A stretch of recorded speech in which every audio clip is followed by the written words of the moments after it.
Di tengah hitung mundur puasa Ramadan yang semakin dekat, Kementerian Islam Negara Arab Saudi merilis daftar pedoman dan batasan selama perayaan Ramadan. Tentunya hal ini menuai beragam reaksi, termasuk bagi warga negara lain yang akan melaksanakan ibadah umroh di bulan Ramadan. Dan malam ini saya akan berbincang dengan Ketua Umum Gabungan Perusahaan Haji dan Umroh Nusantara atau Gapura, Ali Muhammad Amin. Halo, selamat malam. Assalamualaikum Pak Ali. Selamat malam, Assalamualaikum Mas Waalaikumsalam warahmatullahi wabarakatuh. Pak Ali, ini kan seperti yang tadi sudah saya sebutkan nih, ada 10 aturan yang beberapa poinnya tentu sangat berpengaruh terhadap jemaah umroh khususnya asal Indonesia. Seperti tadi dianjurkan tidak membawa anak, sampai juga tidak boleh membawa kamera. Nah, ini responnya bagaimana ini Pak? Baik, terima kasih Mas Iqbal, ya, para pemirsa di studio.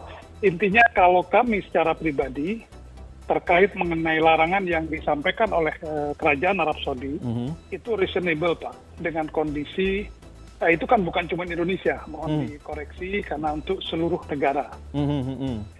Jadi kebanyakan di kita, kalau kita lagi di mana di masjid, baik itu di Masjidil Haram atau Masjid Nabawi, sering sekali terganggu dengan adanya anak-anak Pak. Dan apalagi di kondisi ini kan larangan ini di bulan Ramadan diberlakukan.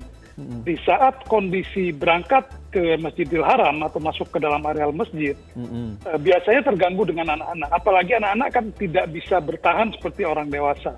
Begitu masuk mungkin setengah jam mereka ingin keluar, mau ke kamar mandi atau untuk mereka keluar itu akan mengganggu jamaah yang sedang duduk di sana, yang sedang khusyuk lah menjalankan ibadah di sana.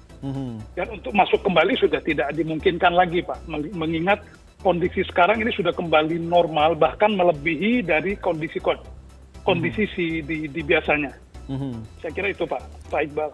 Lalu bagaimana dengan kamera? Ini konon katanya kamera juga tidak boleh masuk, padahal seperti kita ketahui bersama bahwa masyarakat datang ke sana juga selain beribadah juga tentunya mendokumentasikan apa yang ada di sana. Ini bagaimana nanti aturannya itu? Baik, kalau versi saya Pak, ini kan himbauan ya kalau terkait kamera. Karena tidak mungkin mereka akan melarang untuk handphone masuk ke dalam. Karena kaitannya panjang sekali. Kita akan berhubungan dengan pihak yang lain, intinya keluarga, mereka akan saling berhubungan. Kalau tidak, kamera tidak bisa masuk, intinya kan kita berbicara handphone. Itu akan susah sekali Pak. Dan seperti mana yang kita ketahui bersama, pastinya jamaah khususnya dari kita, intinya akan biasa, mereka akan mencuri untuk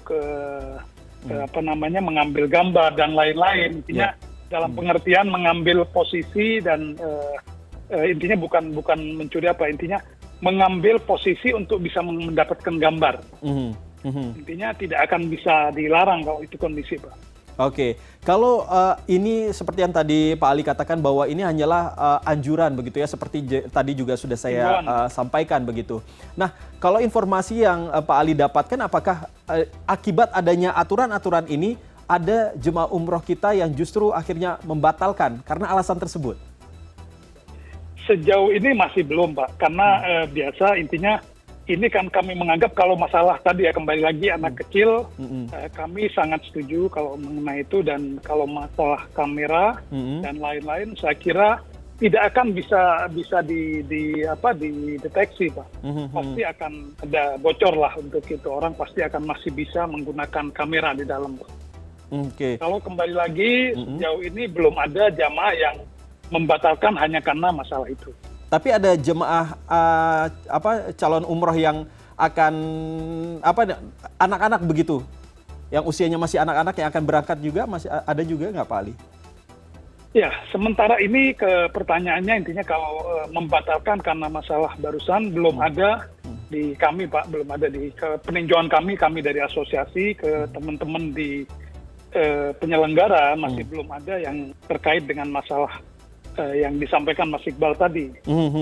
Tapi kalau dari informasi dari kalangan penyelenggara haji yang beredar begitu, sebenarnya apa sih yang men-trigger akhirnya selain soal karena anak-anak, terus juga ada aturan-aturan lainnya seperti untuk membaca kunut itu dibatasi, itikaf juga dibatasi, memberikan sumbangan juga dibatasi. Sebenarnya apa yang men-trigger hal ini sehingga ini kan baru di tahun 2023 ini. Ada apa begitu Pak?